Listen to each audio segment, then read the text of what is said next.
are those that question the worth or the value of a particular action.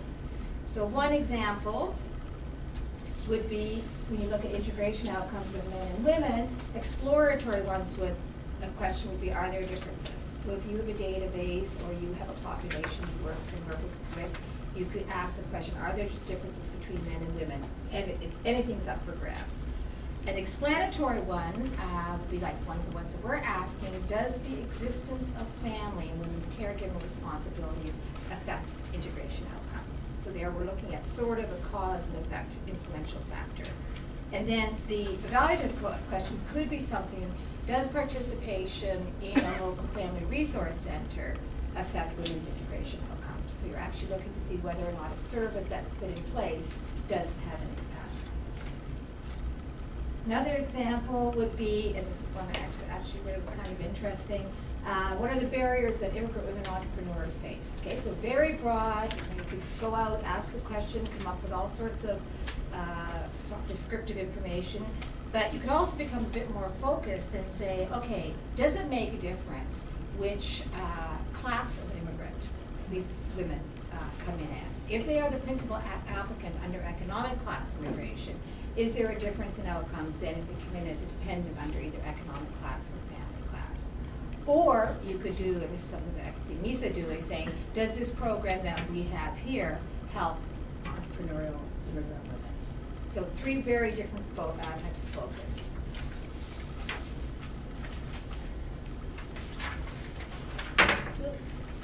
Okay, so once you've decided on your question and how you're going to frame it, is it going to be exploratory, or are you going to try to make linkages between characteristics and behaviors or activities?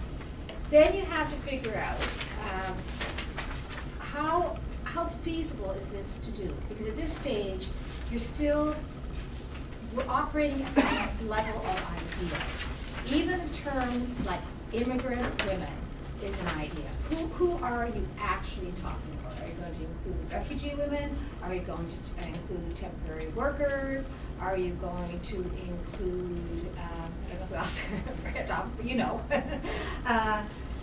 people who may not come in under one of the more traditional classes of immigration. So we have to be very careful in terms of not just assuming that we all have the same understanding of who immigrant women actually who they constitute. Same with words like integration outcome. Huge problems that we have with that, because the current integration outcomes that are sort of privileged, if you will, are very much belong to a masculine world. Yeah.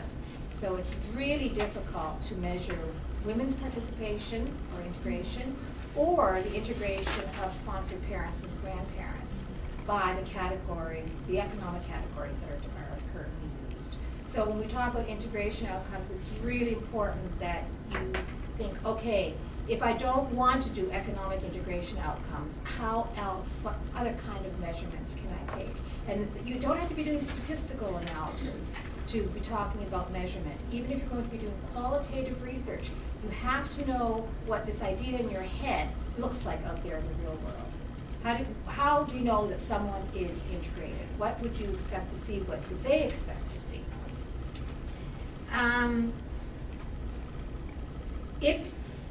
Are you going to be able to access a population that can provide you with the information? Okay. Will there be people who be willing to participate in your study? That's not always as easy as it looks. For example, especially if you're dealing with something like children. Okay, that's a very difficult population to access. So maybe you have an absolutely wonderful question, a very important question, but because it's so difficult to get access to children to interview them, they may not be a particularly easy group to reach. Or you may be dealing with a population that, for reasons of its own, is not interested in doing any research.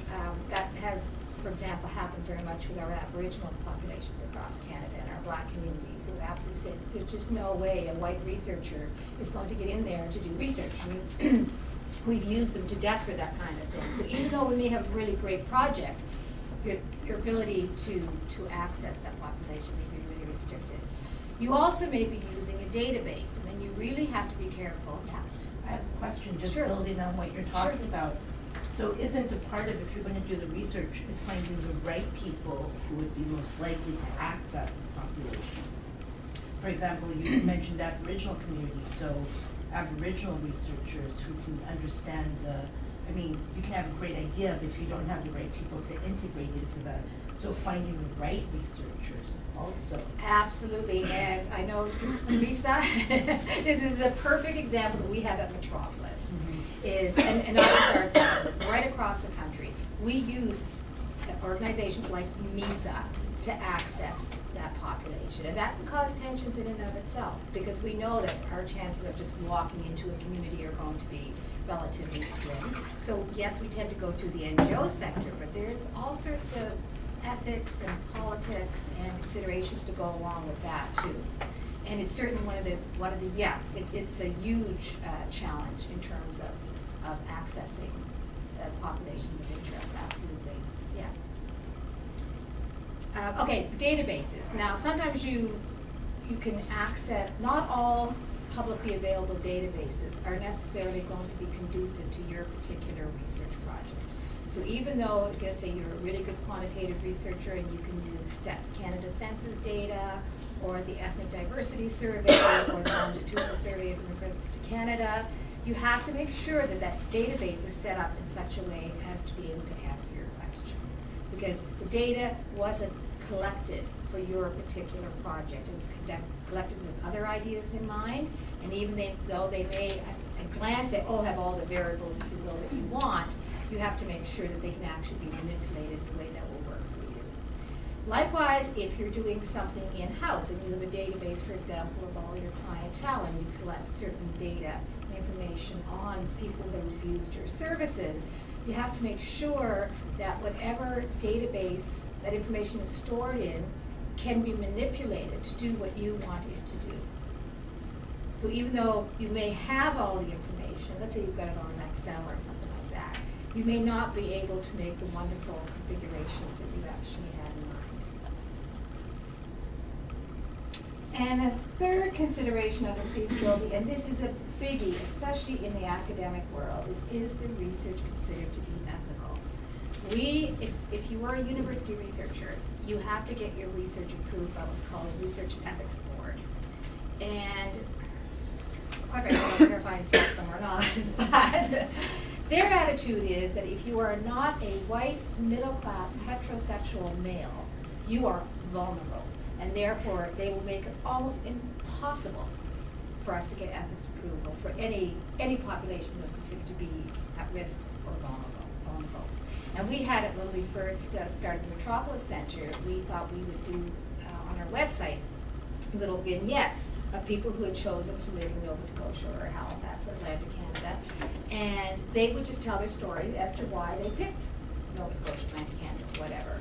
And it was purely voluntary. I think what we did is we put posters up through MISA, I think, just asking, what we wanted to do was put posters up through MISA, just saying, if anybody's interested in telling their story, come and putting it on our website, please let us know. We got slam dunk by ethics. It took us 6 months of convincing that this was voluntary, and they kept coming back to us and saying, oh, but immigration can be very stressful, and you might cause all sorts of stress of these people telling their stories, and we kept coming back saying that we're not going after them, we're saying that they want to tell their stories, right? In the end, we had to promise psychological counseling for anyone who got stressed. And then it finally went. So, and it was but every single time we do a project like that, I just finished one on parenting with a graduate student at Dow. And it was the same thing. It was like talking about parenting could be just so stressful for anybody. Yeah, it just took forever. So that's the extreme, the REVs. But you also have to think about, even if as an NGO you don't need ethics approval, you don't have any academics working for you, are you going to cause any type of harm? Okay, any psychological harm, any kind of stressful harm? Are people going to perceive